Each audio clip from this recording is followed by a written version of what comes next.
Demikianlah Nabi SAW melewati fase yang kedua, saat wahyu itu belum turun rutin seperti biasanya. Seperti halnya seorang yang sedang merasakan cinta dan kerinduan luar biasa, tentunya ingin selalu mendapatkan kabar, perhatian, dan juga hubungan yang rutin terjadi. Tadi kami contohkan ketika Anda mencintai seorang anak, bahkan itu anak satu-satunya, tapi kemudian sehari tidak ada kabar, 2 hari tidak ada kabar, 3 hari tidak ada berita.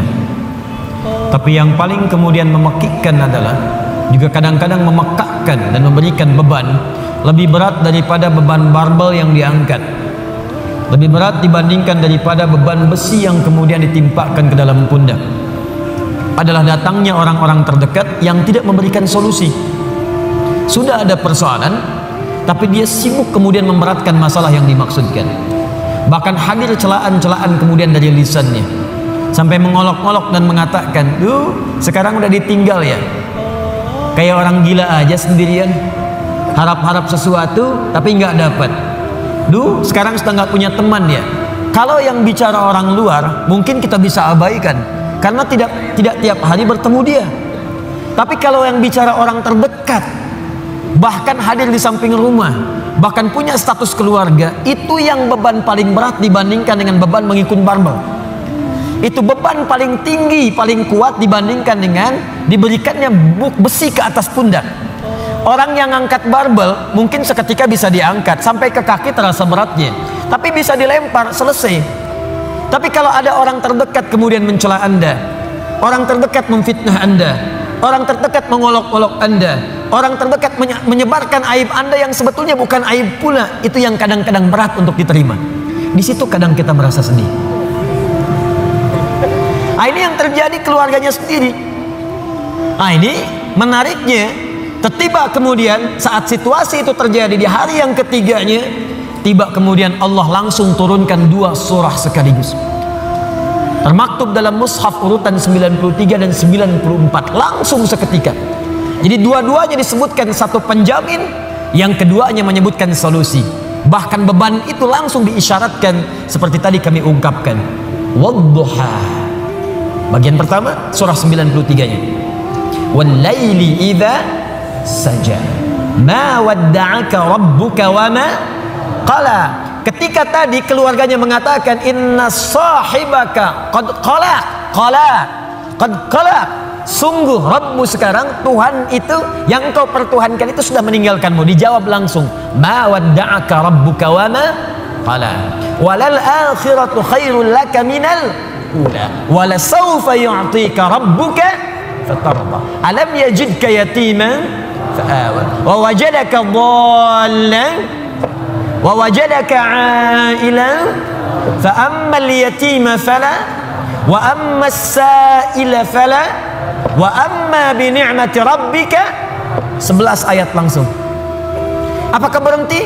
Tidak. Teruskan surah yang keduanya. Langsung disebutkan tentang beban yang terasa terpikul itu. Seketika dijatuhkan bebannya oleh Allah Subhanahu wa taala. Nanti kita bahas tafsirnya. Alam nashrah laka wa wada'na alladhi wa rafa'na fa inna ma'al fa idza faraghta wa ila rabbika. Allahu akbar. 2 surah ini kalau kita bahas dengan benar, tanamkan, hunjamkan ke dalam jiwa, maka orang yang bisa memahaminya dengan baik, demi Allah saya katakan, beban seberat apapun akan ringan terasa ia terima dalam hidupnya. Seakan hidup gak ada beban. Sepanjang 2 surah ini dipraktekkan dalam kehidupan. Karena saya yakin setiap kita itu yang hidup pasti punya beban persoalan. Jadi jangan dikira wajah-wajah yang hadir saat ini, ada yang senyum, ada yang tertawa, belum tentu gak punya masalah. Kadang-kadang tersimpan untuk merasa menghilangkan persoalan itu ketawa, untuk merasa menghilangkan beban itu tersenyum. Bukan berarti masalahnya hilang. Dan yang paling berat adalah hal-hal yang tidak kita duga sebelumnya, masalah itu hadir di sekitaran orang-orang dekat kita tersendiri. Dan penyebab persoalan itu adalah orang-orang yang tidak kita duga sebelumnya. Abu Jahal itu partner Nabi sebelum masuk Islam. Dalam apa? Dalam persaingan olahraga, sering bergulat juga, dan selalu Nabi menang. Abu Jahal selalu kalah. Sampai seketika dikalahkan oleh Nabi, kalah lagi. Sampai penasaran dengan Nabi. Abu Lahab itu, teman-teman sekalian, paman Nabi, bahkan anaknya menikah kemudian dengan putri Nabi sallallahu alaihi wasallam. Tidak mudah. Tapi apa yang terjadi? Beban itu yang paling berat yang ada di sekitarannya. Melebihi beban di kantor, melebihi beban di kampus, melebihi beban di pemerintahan, melebihi beban di pekerjaan. Saya mau tanya pada Anda, Bapak yang kerja di kantor, berat mana? Maaf ya, berat mana menghadapi pekerjaan yang rumit di kantor atau istri yang selalu cerewet? Maaf Bu ya. Atau ibu deh, berat mana menyiapkan masakan dengan suami yang sering marah-marah? Amin. Tidak mudah. Karena itu kalau yang berat saja sudah ringan bagi diri kita, maka yang kecil nggak ada apa-apanya. Yang kecil tidak ada apa-apanya. Dan teman-teman mohon maaf ya, selama kita hidup, fitrah kehidupan itu bersanding dengan ujian dan masalah, supaya kita dapat pahala. Bukankah dari masalah itu kemudian ada kesabaran? Bukankah karena masalah Anda rajin tahajud? Besok mau ujian di kampus, malamnya tahajud. Silakan cek. Besok mau promosi jabatan, baru baca Quran. Besok ada proyek mau lelang, baru puasa. Bukankah dengan semua itu bertambah ada motivasi untuk mendekat kepada Allah? Maka demikian pula hidup berbanding lurus dengan persoalan, dan persoalan diberikan kepada kita bukan untuk memberikan beban, tapi supaya kualitas hidup kita meningkat. Hanya persoalannya bagaimana mengatasi persoalan itu terasa mudah ketika kita hadapi. Itu poinnya. Jelas sampai sini? Baik, mari kita mulai. Wadduha, saya bersumpah kata Allah demi waktu duha yang menghadirkan cahaya yang penuh dengan kenikmatan. Wadduha.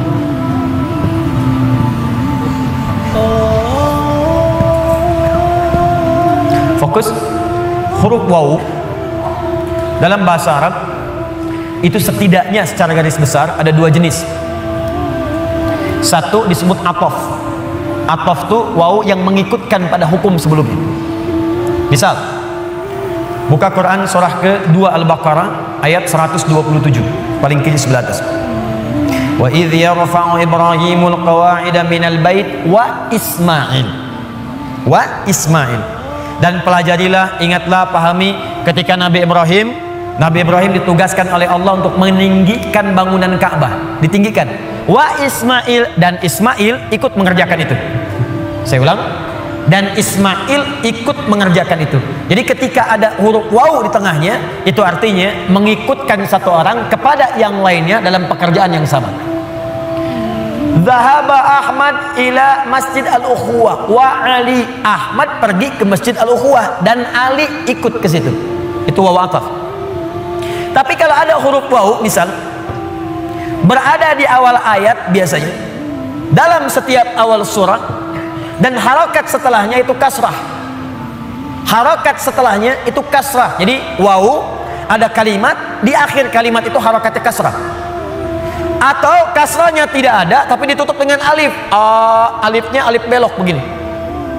Itu menunjukkan wawunya sumpah, qasam, sumpah.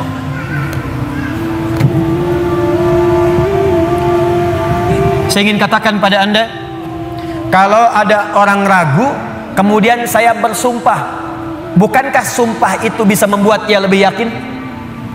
Bukankah sumpah itu ditujukan untuk menepis keraguan? Lihat baik-baik, manusia saja bersumpah Anda bisa yakin. Sekarang Allah itu nggak bersumpah pun pasti benar, tapi kemudian dihadirkan sumpah.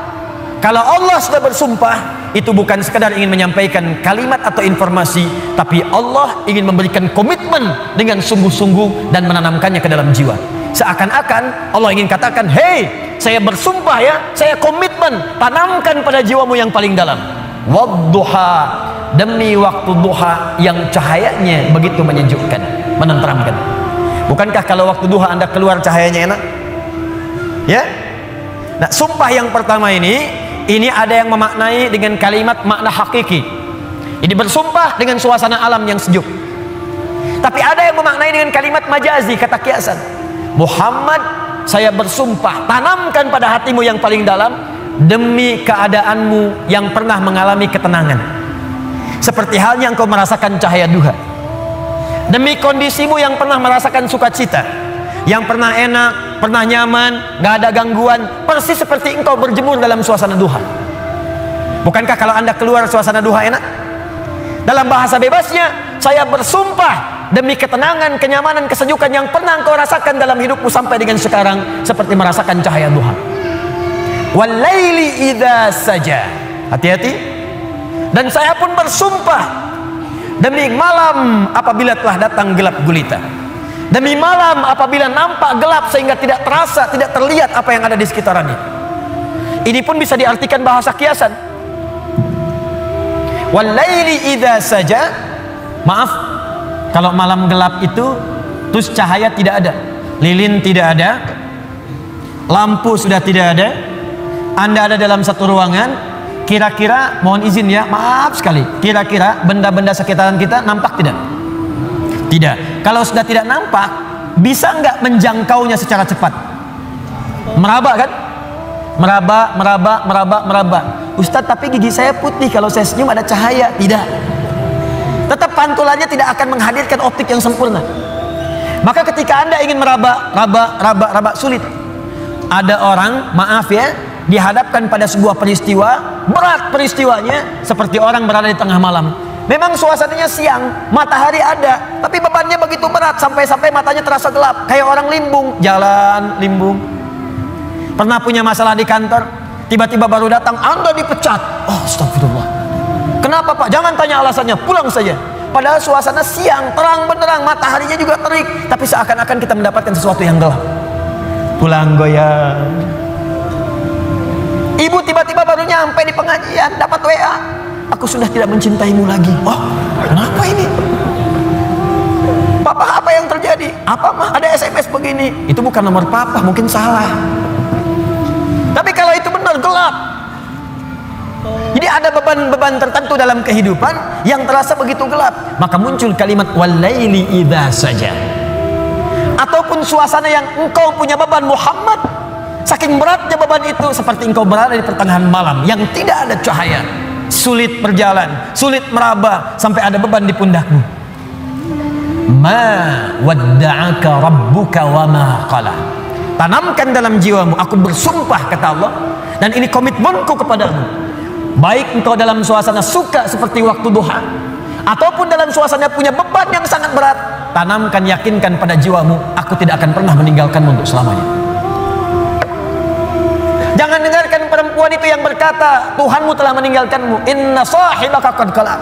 Dijawab langsung oleh Allah, ma wadda'aka rabbuka wa ma qala. Gak akan pernah Tuhanmu meninggalkanmu, apalagi kemudian menjauhimu. Ini kata para ulama, ini manhaj yang pertama. Bila seseorang dekat dengan Allah dan selalu mendekatkan diri kepada Allah untuk bertakarrub, dekat sampai merasakan kedekatan dengan Allah, maka tidak ada yang paling menyenangkan dan tidak akan pernah merasakan beban dalam hidup, kecuali semuanya akan diringankan oleh Allah Subhanahu wa taala. Kecuali semuanya akan terasa ringan karena dia merasa dekat dengan Allah Subhanahu wa taala. Di bahasa singkatnya begini, kalau Anda dekat dengan Allah, baik dalam suasana senang tidak akan melalaikan. Biasa saja karena yang paling tingginya Allah. Dan kalau sedang punya musibah pun gak akan berpengaruh. Seberat apapun, sepanjang Anda merasa ada Allah, demi Allah saya katakan, semua itu akan terasa ringan. Contoh, maaf ya, Anda sedang punya masalah sekarang, berat rasanya, gak mudah dirasakan, tapi dalam hati Anda ada keyakinan kepada Allah. Tiba-tiba muncul kalimat la yukallifullahu nafsan illa wus'aha.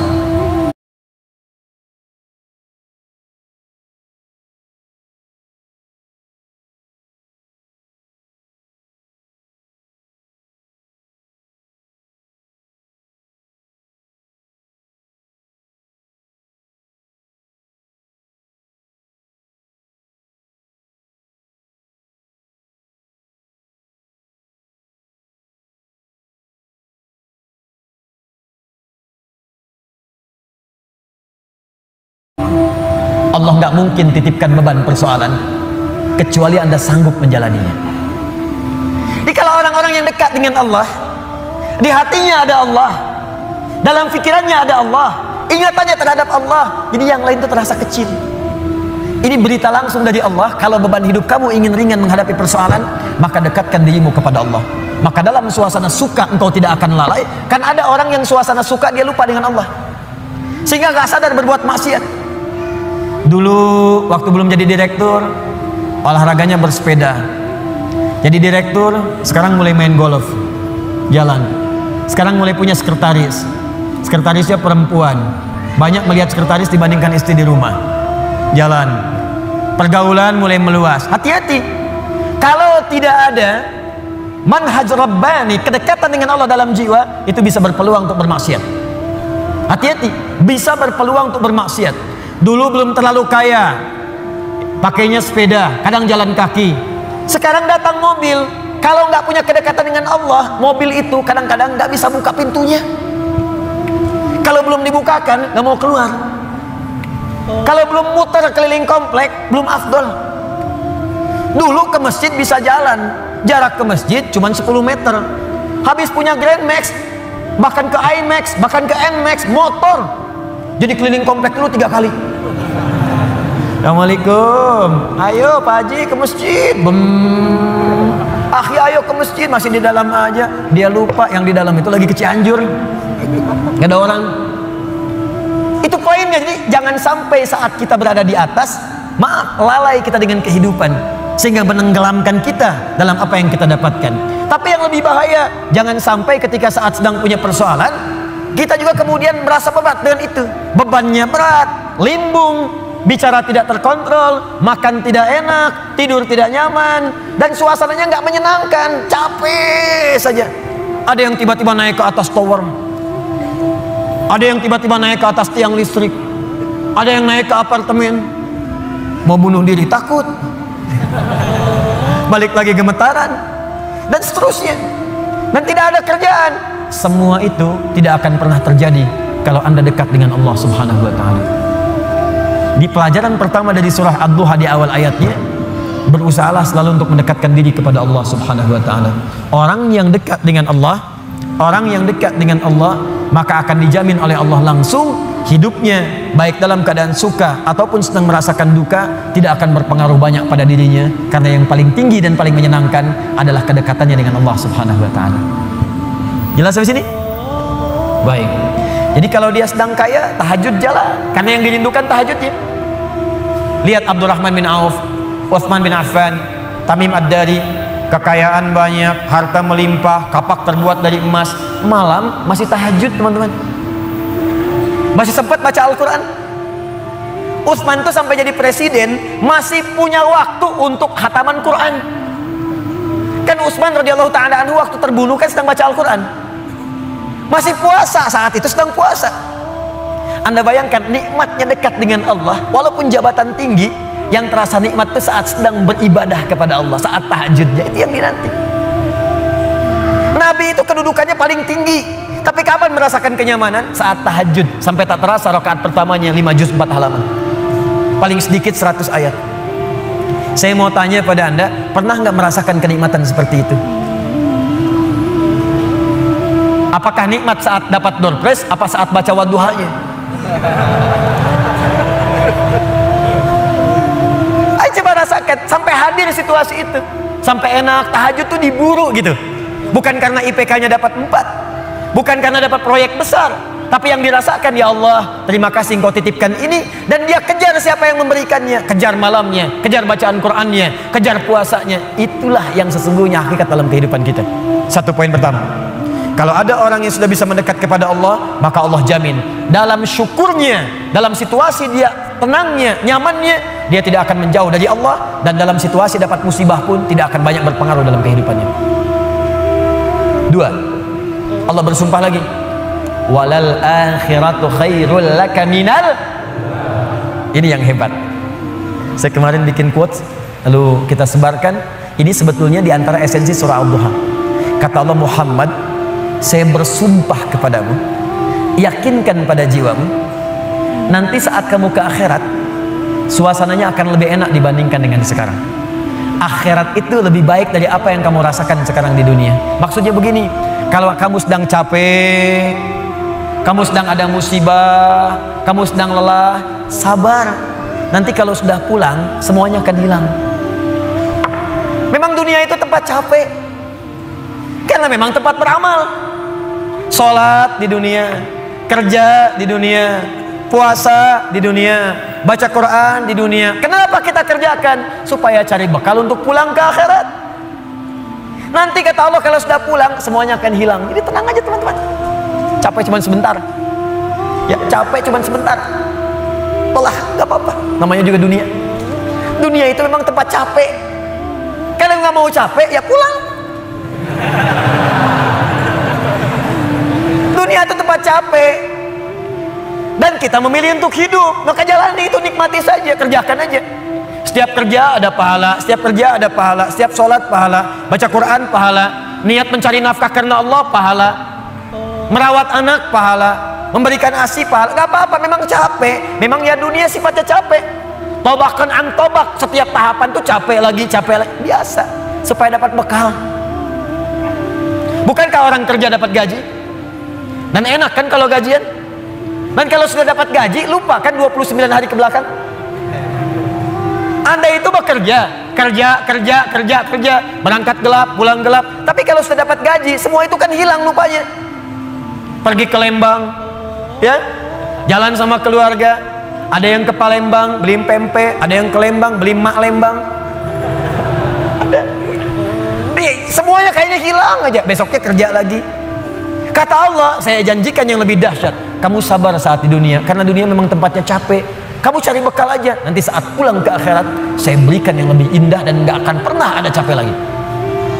Sholat udah gak ada lagi. Jadi jangan pernah bercita-cita nanti ahli surga Firdaus saya tahajud lagi. Terlampau soleh. Udah gak ada. Baca Quran gak ada lagi. Yang ada itu masuk surga dengan Qurannya. At-Tirmidzi nomor hadis 2915. Dipakaikan di atasnya mahkota, dipakaikan di badannya jubah kehormatan, dipakaikan di tangannya gelang-gelang emas, pakaiannya sutra. Quran surah ke-35 ayat ke-33. Jannatu adnin yadkhulunaha yuhallawna fiha min asawir, ya, min dhahabin wa lu'lu'a wa libasuhum fiha harir. Ahli Quran mau masuk ke surga pakai jubah, pakai mahkota emas, sutra, semua naik. Apa yang terjadi? Dimintakan membaca Quran yang ia biasa bacakan saat di dunia. Jadi setiap dia baca, naik. Iqra wartaqi fa inna akhira qiraatika akhiru manzilatika. Baca Quran yang biasa engkau bacakan saat di dunia, nanti akhir bacaanmu di situ tempat tinggalmu di surga. Dan berita baiknya, dia bisa menggandeng bapaknya, ibunya, suaminya, istrinya, anak-anak, cucu ikut di belakang semua. Kalau mereka orang yang beriman dan soleh di hadapan Allah Subhanahu wa taala. Dipimpin oleh ahli Quran naik ke surga. Dia bacakan sampai minal jinnati wan nas, puncak surga yang paling tinggi. Begitu nyampe di situ, dikunjungi oleh semua malaikat dari 8 pintu surga. Itu ada di Quran surah 13 ayat ke-24. Wal malaikatu yadkhuluna alaihim min kulli bab. Dan malaikat semua mengunjungi dia dari semua pintu, mengucapkan salam. Lihat kalimat pertamanya, salamun alaikum bima sabartum. Selamat ya, saat di dunia kamu sabar cari bekal, sabar capek, sabar mengeja huruf dari Iqra, sabar menghafal sampai ada yang mencela, sabar orang lain ngejar dunia, Anda ngejar akhirat, sabar. Orang lain cari ini, luaskan rumah, tambah mobil, tambah kendaraan, meninggal gak dibawa, Anda sabar. Insya Allah orang akhirat. Saya ngelihat ada ahli Quran tuh, seringkali saya berhadapan dengan ahli Quran tuh dari daerah-daerah, seringkali menangis. Ada yang datang pengen setoran. Anda bisa kebayang nggak, suaminya pekerja mungkin kasar, orang sebutnya kuli, istrinya ngambilin kayu bakar, kadang ke sawah. Anaknya bahkan ada yang masih kemudian kecil-kecil. Tapi kalau Anda berkunjung ke rumahnya, semua makanan dihidangkan yang mampu dia suguhkan. Lalu keluar kalimat, alhamdulillah, Abi kalau bekerja dapat uang banyak sekali, 500.000 sebulan, 500.000, banyak sekali, syukur. Ternyata perempuan itu sudah punya sanad hafalan Quran 7 qiraat. Lelakinya hafal Quran, anaknya hafid semua. anaknya penghafal Quran semua. Anda ada di mana? Itu perlombaan, sabar, naik sampai ke atas. Jadi kalau sekarang sedang capek, nikmati, sabar. Besok kalau meninggal, nggak ada capek lagi. Dan panggilannya sudah tenang kita, karena kerja kita selesai. Mirip begini, ada berita besok gajian, tenang kan? Malam tidur enak kan? Orang yang punya bekal itu, dia sabar itu, nanti di akhir sakaratul mautnya, dia tampakkan semua hasil pekerjaannya, sampai hatinya merasa tenang. Jadi nggak terasa, tidur aja. Ya ayat Tuhan nafsul mutmainnah, ditarik, tenang, tidur aja, selesai. Tinggal dia jumpai Allah di akhirat nanti, mendapatkan hasil dari apa yang dia kerjakan. Makanya kata Allah, kalau sedang sholat terasa capek, apa jawabannya? Sabar ya, walal akhiratu khairul laka minal ula. Nanti di akhirat gak ada tahajud lagi. Kalau sedang menghafal Quran capek, sabar ya, nanti di akhirat gak ada menghafal lagi. Abadi sifatnya, wafat selesai hafalan itu. Kalau sedang kena musibah, sabar ya, sabar, jalani dulu, zikir kepada Allah supaya dapat pahala. Nanti setelah meninggal gak ada masalah lagi, tenang, nanti pulang selesai semua. Jadi kalau ini kita tanamkan dalam jiwa kita, setiap punya masalah nanti beres kok, insya Allah selesai kok. Memang saya jalani aja sampai waktunya saya wafat, saya pulang, saya dapatkan semua kenikmatannya. Masya Allah. Ustadz beneran? Benar. Surganya banyak Ustadz. Alhamdulillah. Tapi Ustadz, kalau di surga pengen ngerokok bisa enggak? Ya kalau bisa silakan, ambil apinya di neraka sekali. Ya, nikmat, sudah selesai. Kemudian apa yang terjadi? Wala saufa yu'tika rabbuka fatarda. Ini yang paling dahsyat. Nanti di akhirat kata Allah, kalau kamu sabar saat di dunia sekarang, Bu, Pak, sabar tahajud, sabar merawat anak, sabar sekolahkan mereka ke pesantren, sabar talaki Al-Quran, sabar berjamaah ke masjid, Anda kerja di pemerintahan, kerja jadi pegawai, ada yang berdagang, ada yang bisnis, sabar. Waktunya sholat, waktunya zakat, sabar. Nanti kata Allah, saat pulang ke akhirat, wala saufa yu'tika rabbuka fatarda. Saya akan berikan semua yang kamu inginkan sampai puas. Kaidah nikmat itu, kaidah nikmat. Semua bicara termasuk dalam Al-Quran selama hidup di dunia. Kaidah nikmat itu gak ada yang pernah puas. Saya ulang ya, nikmat itu gak ada yang pernah puas. Contoh, punya sepeda nikmat bukan? Punya motor nikmat tidak? Punya mobil nikmat tidak? Pertanyaan saya, ketika Anda dapat sepeda, apakah merasa cukup dengan sepeda? Kalau sudah dapat sepeda, pengen apa? Sudah dapat motor, pengen apa? Sudah punya mobil, pengen apa? Pesawat. Garasi nggak punya, nerbangin nggak bisa, masih pengen. Belum menikah, pengen apa? Menikah. Sudah menikah, pengen apa? Punya anak. Sudah punya anak, pengen apa? Pengen cucu. Semua terus, jadi nggak ada puasnya. Nikmat itu terus pengen. Nanti di akhirat kata Allah, nanti di akhirat saya akan berikan kepadamu sampai kamu puas.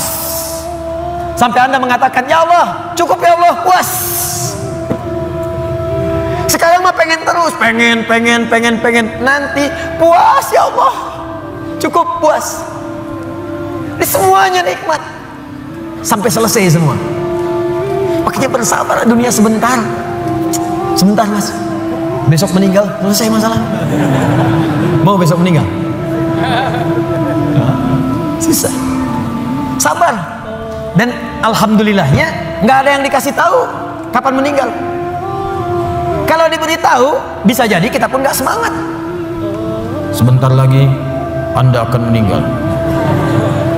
Jam 8:45 lewat, kemudian 45 detik.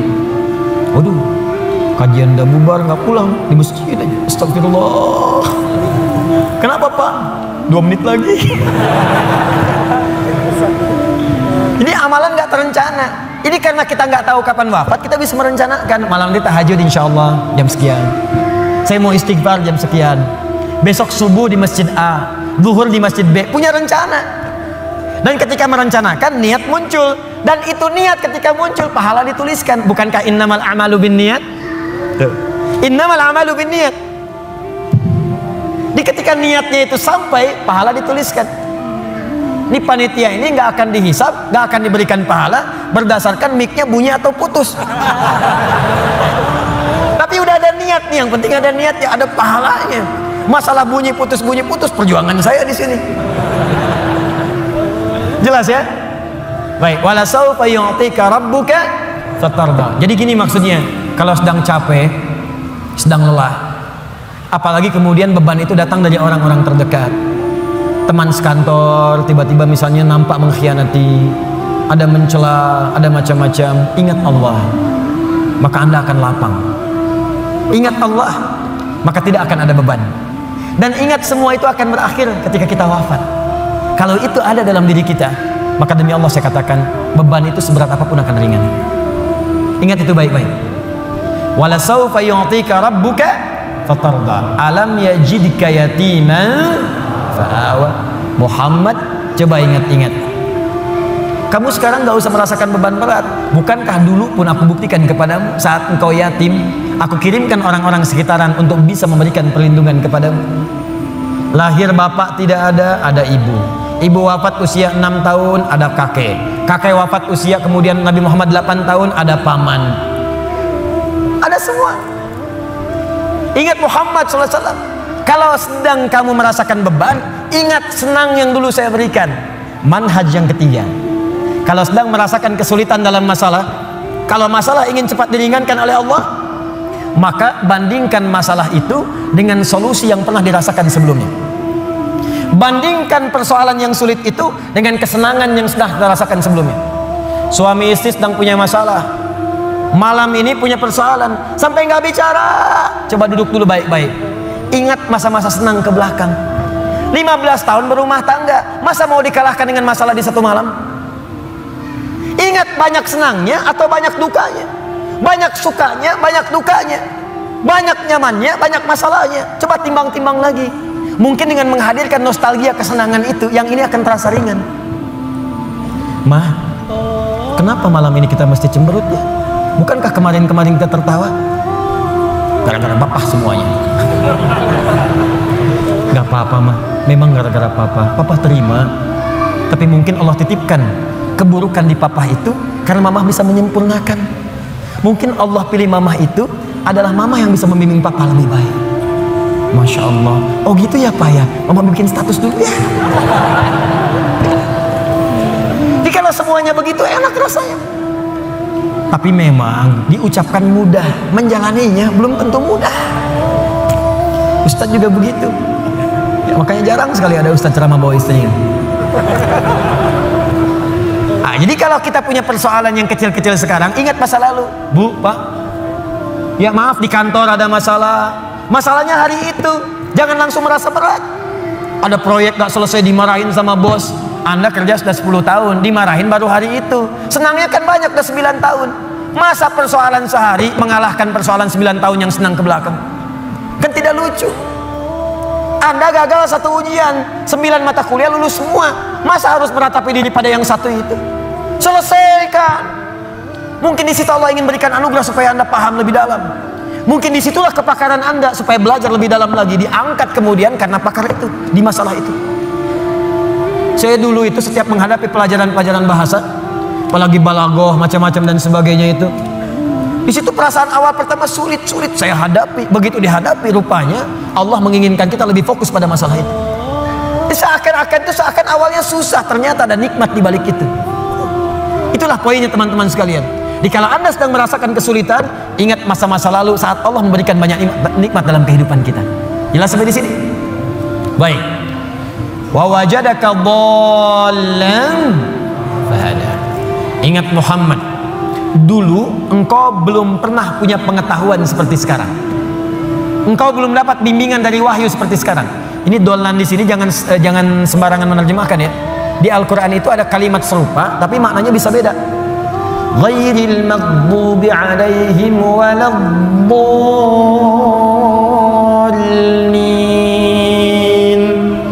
Maghdub yang tercela, maghdub yang terhina, dhalin di situ yang tersesat, tidak mendapatkan petunjuk Allah. Tapi kalau di surah Wadduha itu jangan diartikan tersesat. Bukan tidak mendapatkan petunjuk Allah, artinya yang belum mendapatkan bimbingan wahyu dari Allah Subhanahu wa taala. Bukankah dulu belum turun wahyu kepadamu? Bukankah dulu belum turun ayat-ayat Quran kepadamu yang membuat engkau semakin tenang sekarang? Lalu setelah itu fahada, datanglah kemudian ayat-ayat itu. Hada itu kata kerja, kata bendanya hudan. Al-Quran disebut dalam Al-Quran dengan nama hudan. Dzalikal kitabu la raiba fi hudan syahrul ramadhan alladzi unzila fihi al-Quran hudan linnas. Hudan. Wajadaka dhallan fahada. Muhammad, dulu kamu belum punya pengetahuan, sekarang dapat ilmu. Dulu kamu belum dapat bimbingan wahyu, sekarang dapat wahyu. Maksudnya apa? Ingat-ingat Muhammad, sekarang saat kamu dapat beban seperti ini, jangan cepat banyak menyesali, karena banyak nikmat Allah yang lain yang bisa kamu hadirkan. Nikmat pengetahuan, nikmat kesehatan, nikmat mendapatkan bimbingan. Nah ini pun Bu, Pak, penting untuk disadari. Kalau sedang merasakan sulit di satu nikmat, maka ingat nikmat-nikmat yang lainnya. Misal, maaf ya, Ustadz, saya diponis oleh dokter, jantung saya sakit Ustaz. Jantung kan sakit, tapi kan otak masih sehat, telinga masih sehat, lisan masih sehat, mata masih sehat. Salahnya manusia kadang-kadang mengaitkan penyakit dengan kematian. Teori wafat itu nggak butuh penyakit. Wafat itu kalau ajal tiba langsung wafat, nggak ada penyakit pun wafat. Banyak orang sehat wafat, banyak orang sakit bahkan sampai koma belum nyampe titik. Banyak orang sakit di rumah sakit, tapi yang meninggal bisa yang sehat duluan. Karena kaidah untuk wafat itu bukan penyakit, ajal tiba. La yastakhiruna sa'ata wa la yastaqdimun. Quran surah 7 ayat 34. Ini kesalahan manusia tuh kadang begitu. Divonis cancer stadium 4, waktunya tinggal sebulan lagi, nggak akan nyampe kalau belum nyampe. Nggak akan wafat kalau belum wafat. Nih saya kasih kisah nyata ya, ini nyata betulan. Ada orang divonis sudah berat nih, penyakitnya dalam, sampai dokternya mengatakan ini nggak akan tahan daripada 2 pekan secara medis. Orang ini mau berangkat haji, udah muntah-muntah, udah macam-macam, dia paksakan berangkat. Sampai dia bawa bekal, nggak apa-apa lah, ini pakaian ihram saya, ini kisah nyata, sekalian jadi kafan saya.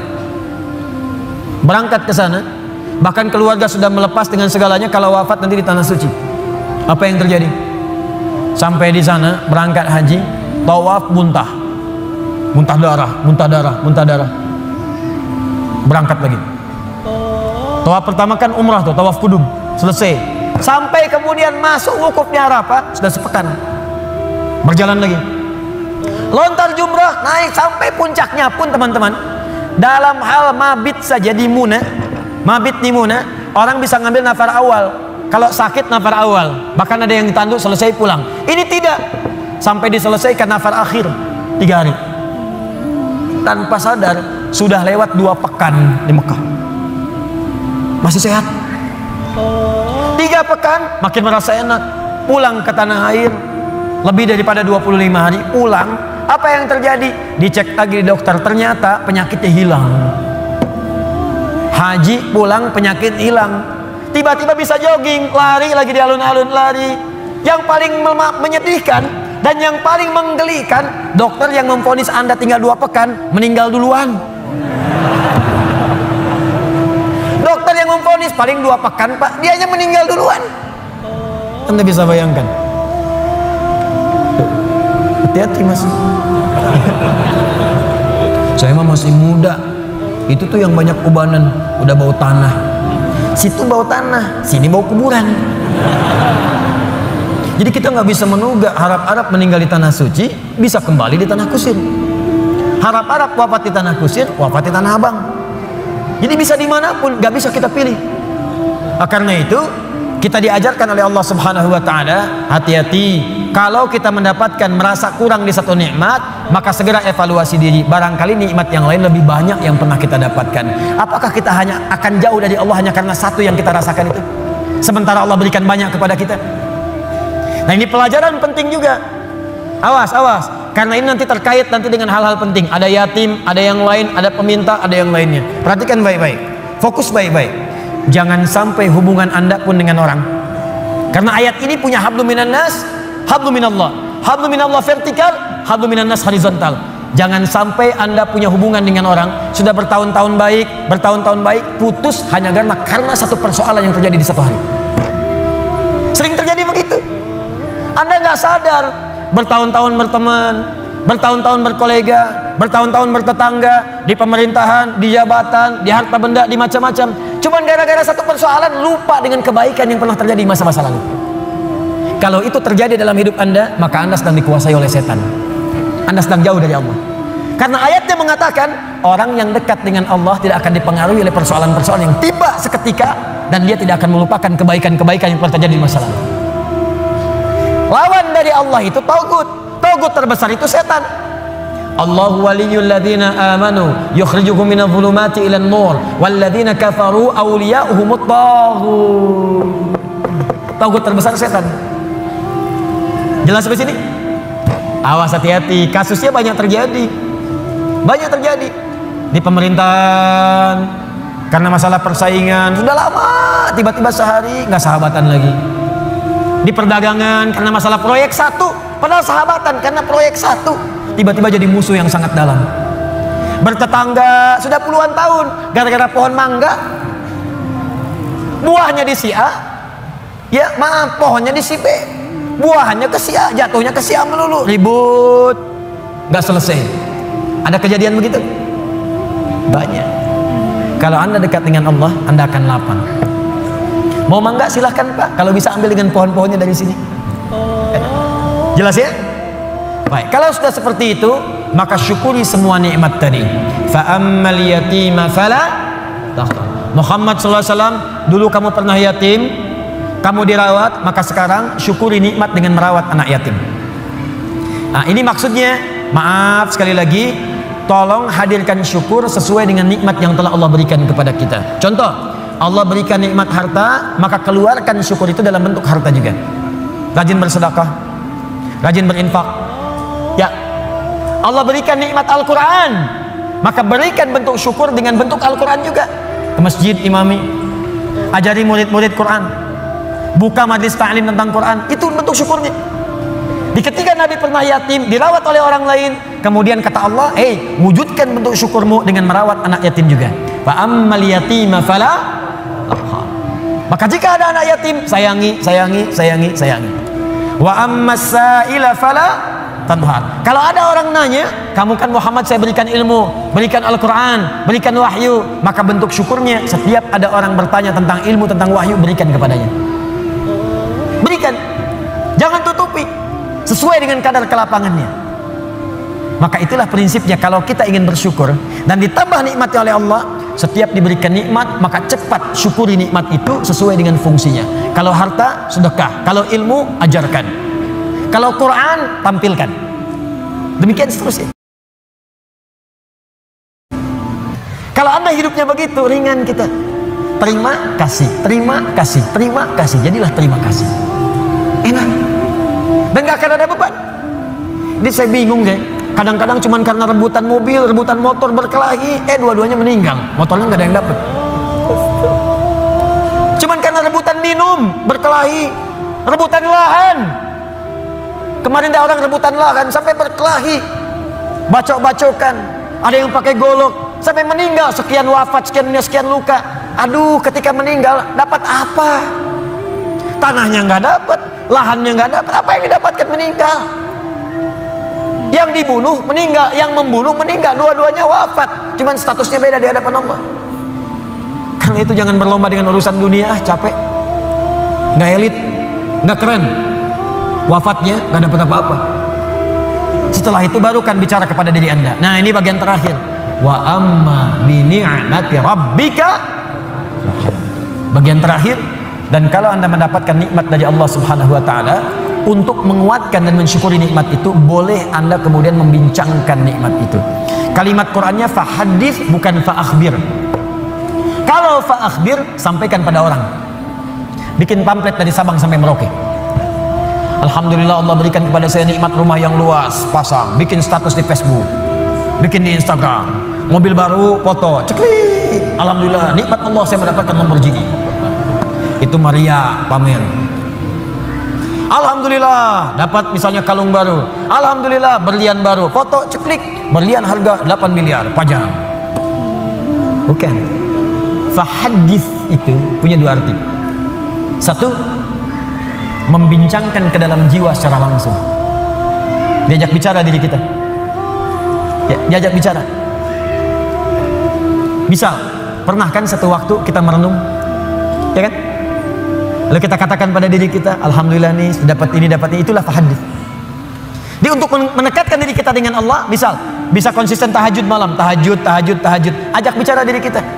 Alhamdulillah, Allah telah memberikan nikmat tahajud. Besok harus nambah lagi, jangan sampai telat. Alhamdulillah Allah berikan nikmat Quran. Kamu jaga ya, kita jaga ya Allah. Mudah-mudahan masuk ke surga. Itu untuk menguatkan diri kita. Jadi kalau terbiasa dengan satu nikmat ibadahkah, nikmat hartakah, nikmat ketenangankah, untuk menguatkan nikmat itu hadir dalam jiwa kita, ada bicara diri kita, supaya nikmat itu melekat kuat dalam diri kita dan terjaga sampai menghadap kepada Allah Subhanahu wa taala. Yang kedua, hadis itu bisa berarti berbagi sesuai dengan porsinya. Misal, seorang guru ingin motivasi muridnya yang khusus, datang dia murid-murid khusus, boleh berbagi pada muridnya. Alhamdulillah, anak-anakku sekalian, murid-muridku, Allah titipkan kepada saya hafalan Quran 30 juz yang dihafalkan dalam 6 hari misal. Allah berikan kepada saya sekarang titipan fiqih. Allah berikan titipan kepada saya misalnya titipan hadis. Itu tidak ditempuh dengan biasa-biasa. Mesti rajin tahajud, mesti rajin baca Al-Quran, mesti rajin sedekah, mesti ijtihad untuk belajar. Itu boleh, sah. Kalau ingin bisa disampaikan pada kalangan umum dan dikhawatirkan terlibat riya di situ, tidak sanggup dia menerimanya, maka sampaikan dalam bentuk yang umum. Alhamdulillah Bapak Ibu sekalian, kita sudah mendapatkan nikmat dari Allah, seperti Allah juga berikan nikmat kepada saya. Seperti mungkin Bapak Ibu lihat, alhamdulillah. Bapak Ibu juga punya nikmat dari Allah, alhamdulillah. Seperti halnya Allah berikan kepada saya juga kepada Bapak Ibu sekalian. Itu fahadits namanya. Disesuai dengan konteksnya, sesuai dengan keadaan orang yang diajak bicara. Di fahadits itu bukan kemudian mengupload nikmat di Facebook, mengupload harta benda di Instagram, lalu Anda tuliskan di situ rumah baru, wa amma bi ni'mati rabbika fahadits.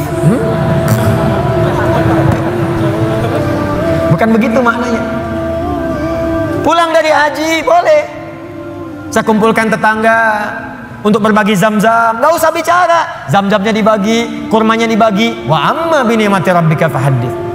Mau berangkat boleh, minta doa, ya, datang misalnya, bagikan makanan misalnya sedekah, setelah itu minta doanya, boleh, silakan. Jadi pesan bagi mereka, kalau dia sekarang haji, besok lusa saya haji. Yang tidak boleh itu riya, yang tidak boleh itu sombong. Terima kasih Bapak Ibu sekalian, di komplek ini telah datang sudi memenuhi undangan kami. Tolong didoakan, insya Allah besok kami berangkat kloter pertama untuk menunaikan ibadah haji. Mohon didoakan lancar ya Bapak Ibu sekalian. Kami banyak dosa, kami minta maaf. Ini haji pertama kami, mungkin juga yang pertama di komplek ini ya. Ya Pak RT belum haji, ya Pak RW belum haji, ya juga tetangga sekalian belum haji. Nanti di sana kami doakan, insya Allah supaya cepat berhaji seperti kami sekarang. Habis pahala. Nyampe depan Ka'bah foto ceklik, kirimkan ke grup komplek. Hari pertama sholat di dekat Ka'bah. Habis. Itu bukan fa'amma bi ni'mati rabbika fahadits. Jelas ya? Nah, kalau sudah begitu, maka lapang hati kita. Lapang. Dekat dengan Allah, ada beban hilang. Kekayaan datang tidak silau. Berbagi nyaman, enak gitu. Nikmat dibincangkan pun tenang. Kalau sudah tenang, hati lapang, dalam bahasa Arab, sesuatu yang lapang, sesuatu yang tenang itu disebut dengan syarah namanya. Kalau kelapangannya terasa dalam, disebut dengan insyirah namanya. Maka setelah ad-duha diturunkan, hati Nabi merasa lapang, tenang, karena ada berita. Bukankah Anda cari-cari berita dari anak, tiba-tiba hari ketiga nelpon, Assalamualaikum ayah, abi, Assalamualaikum umi. Bukankah hati menjadi lebih lapang? Insyirah, syarah. Maka turunlah kemudian surah yang selanjutnya, alam nashrah. Bukankah aku sudah lapangkan keadaan hatimu?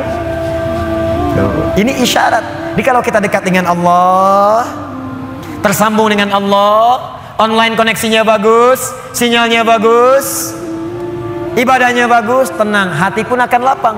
Maka semua persoalan itu bukan beban, tapi semua yang dibuat oleh Allah untuk membuat hati kita lebih lapang. Wa wada'na anka wizrak alladzi anqadha dhahrak. Dan Allah sudah hilangkan beban yang ada di pundakmu itu, yang tadinya cacian, makian, ada fitnah, ada macam-macam, bahkan dari orang terdekat.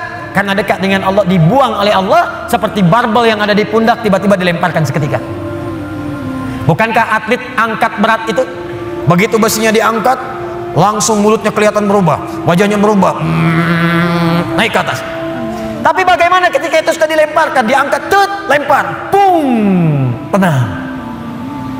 Alladzi anqadha dhahrak, buang, lempar.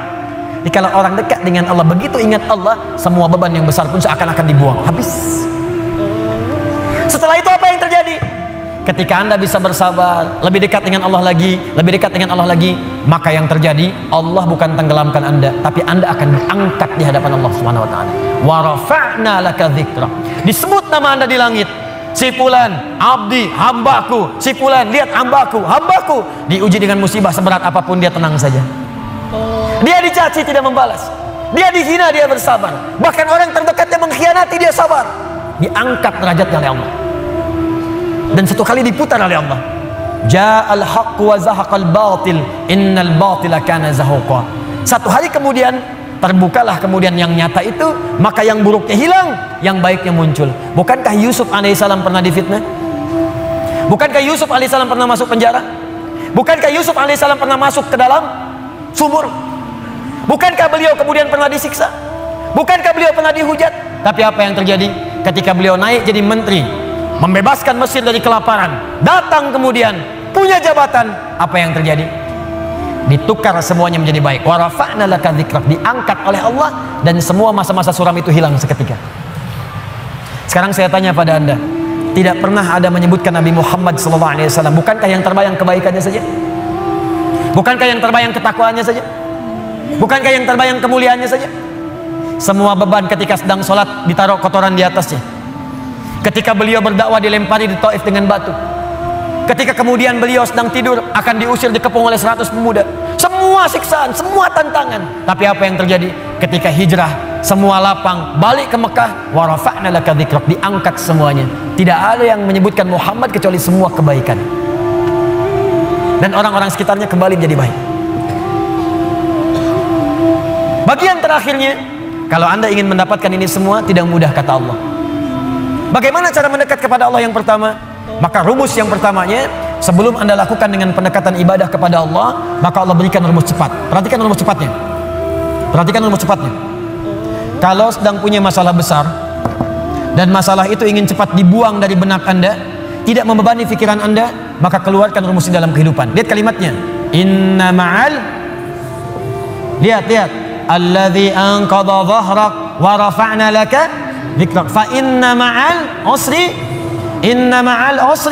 yusra.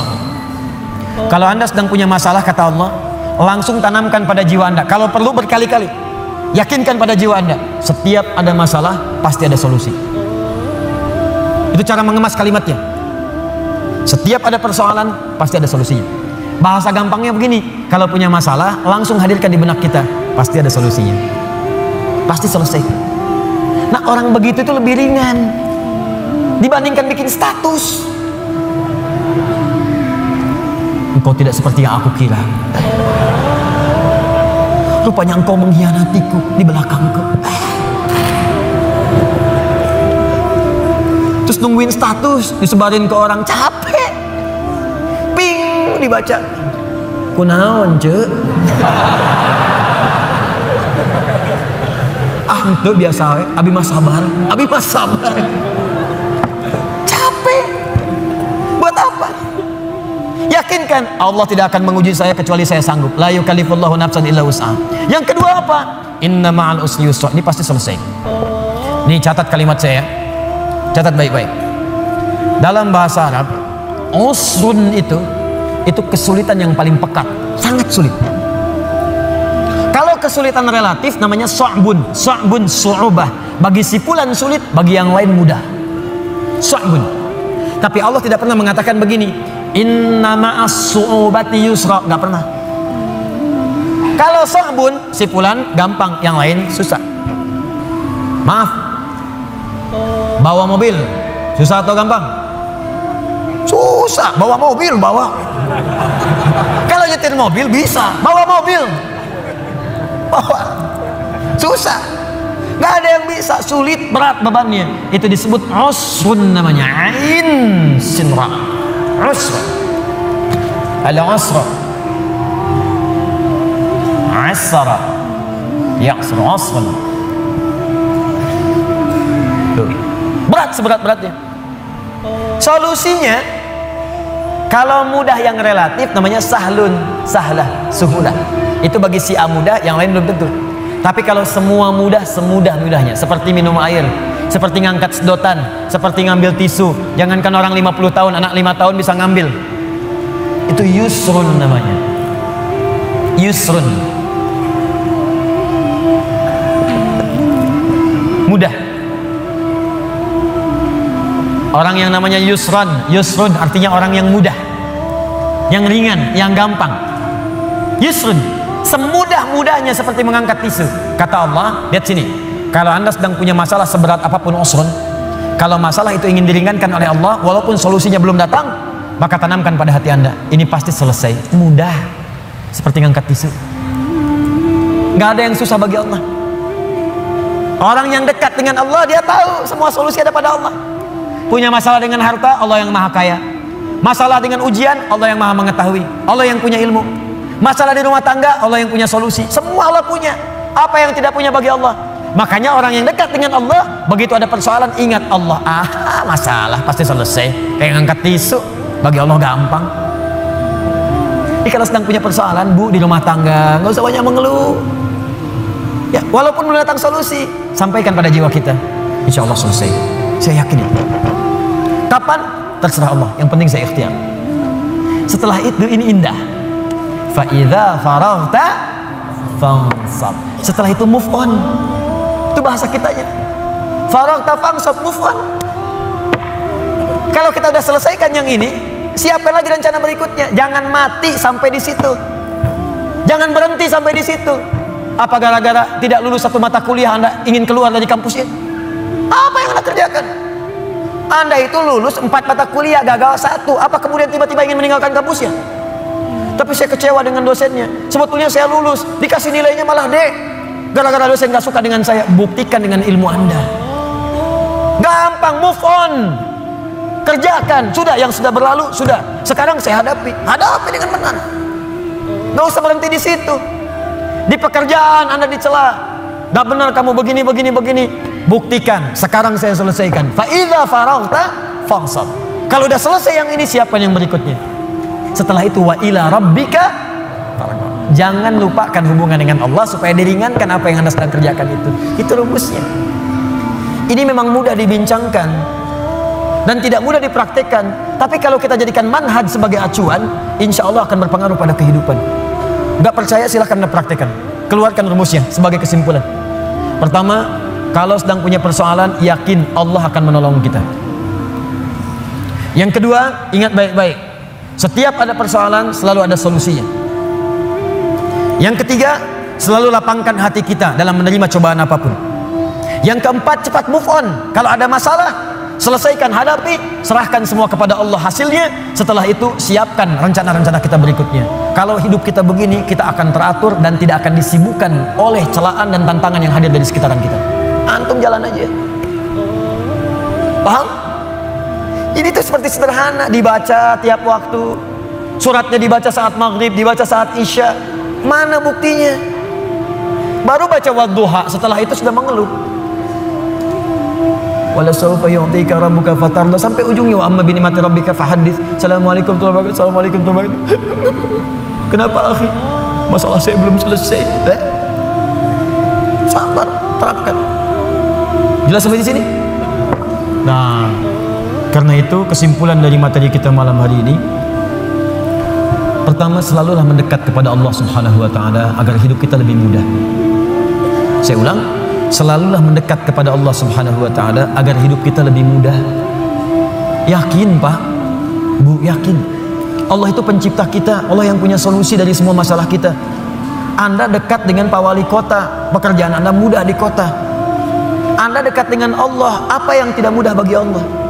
Anda kan kalau keluar dari Bandung sulit juga. Pejabat di kota Bandung masuk kabupaten belum tentu bisa mudah. Pejabat di Jawa Barat masuk ke Sumatera belum tentu mudah. Pejabat di Indonesia masuk ke Afrika belum tentu mudah. Anda dekat dengan Allah, di mana batasan Allah? Gak ada. Dimanapun Anda mudah. Meninggal mudah. Ya ayat Tuhan nafsul mutmainnah, hei jiwa yang tenang, ayo cepat pulang, mudah. Masuk alam kubur mudah. Quran surah 3 ayat 169 sampai 172. Ya. Wala tahsabanna alladziina qutilu fi sabilillahi amwata bal ahya'un 'inda rabbihim yurzaqun. Mudah. Kembali ke Allah hari kiamat mudah. Yauma yub'atsu hayya. Quran surah ke-19 ayat 15. Masuk surga mudah. Mudah. Salamun alaikum bima sabartum. Tinggal masuk. Dekat dengan Allah dimanapun akan terasa mudah. Nah, karena itu PR kita malam hari ini coba susun rencana. Ibadah apa yang bisa kita kerjakan secara mudah supaya kita bisa lebih dekat dengan Allah Subhanahu wa taala. Ibadah apa saja secara bertahap yang bisa kita kerjakan untuk membangun kedekatan dengan Allah. Misal, maaf ya, nggak harus semua dikumpulkan dulu. Keluarkan satu-satu. Anda mau mulai dari sholat dulu. Keluarkan semua bentuk sholat. Sholat sunnahnya, rawatibnya, sholat duhanya, syuruknya. Nanti besok satu-satu mulai kerjakan. Jangan semuanya dulu. Tahajud pengen langsung 11. Memang bangunnya jam 2, sholatnya sampai jam 3, tidur lagi, bangun jam 8. Pakai rumus Nabi, 2 rakaat dulu, witir 1 rakaat. Gitu dulu. Nanti latihan lagi besoknya, latihan puasa. Jangan langsung ke puncaknya dulu. Saya pengen langsung jadi hamba yang paling beriman, puasa Daud. Masya Allah. Senin puasa, Selasa tidak. Rabu puasa, Kamis tidak. Jumat, Sabtu, Ahad, Senin, Selasa, enggak lagi setelahnya. Banyak tidaknya dibandingkan puasanya. Senin dulu, mulai selama sebulan, sudah enak tambah Kamis. Mulai sebulan lagi, sudah enak tambah Ayyamul Bid. Mulai di bulan itu, sudah enak puasa Daud. Oh gitu Ustadz ya. 5 waktu dulu ya Ustadz ya. Tambah rawatib. Kalau sudah enak sholat Daud ya Ustadz ya. Apa itu sholat Daud? Subuh sholat, duhur tidak. Asar sholat, maghrib tidak. Tidak. Paham ya? Nah coba latih. Nanti kalau sudah enak semuanya itu akan terasa sendiri.